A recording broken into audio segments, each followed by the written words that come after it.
ಕೊತ್ತಂಬರಿ ಸೊಪ್ಪಿನ ಚಟ್ನಿ ಹೇಗೆ ಮಾಡೋದು ಅಂತ ನೋಡ್ಕೊಳ್ಳೋಣ.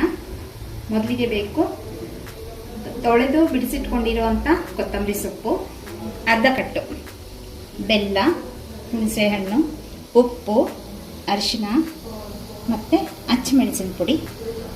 ಕೊತ್ತಂಬರಿ ಸೊಪ್ಪು, ಹುಣಸೆಹಣ್ಣು, ಬೆಲ್ಲ, ಉಪ್ಪು, ಹಸಿಮೆಣಸಿನ ಪುಡಿ,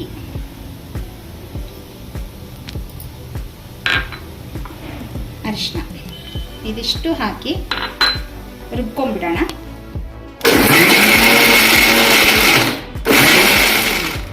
ಈಗ ಒಗ್ಗರಣೆಗೆ ಕೊಬ್ಬರಿ ಎಣ್ಣೆ ಬಳಸ್ತಾ ಇದ್ದೀನಿ. ಕೊಬ್ಬರಿ ಎಣ್ಣೆ ಹಾಕ್ಕೊಂಡು ಸಾಸಿವೆ ಹಾಕಿ, ಸಾಸಿವೆ ಚಿಟುಗುಟ್ಟದ ಮೇಲೆ ಈಗ ಈ ರುಬ್ಕೊಂಡಿರೋ ಮಿಶ್ರಣನ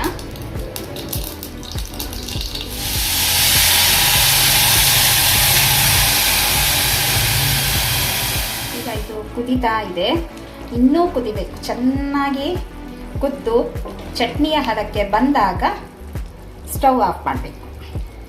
ಕೊತ್ತಂಬರಿ ಸೊಪ್ಪಿನ ಚಟ್ನಿ ರೆಡಿ. ಇದು ಅನ್ನಕ್ಕೆ ಕಲಿಸ್ಕೊಳ್ಳೋದಕ್ಕೆ ತುಂಬ ಚೆನ್ನಾಗಿರುತ್ತೆ. ಚಪಾತಿ, ದೋಸೆ ಜೊತೆಗೂ ನೆಂಚ್ಕೊಳ್ಳಿ.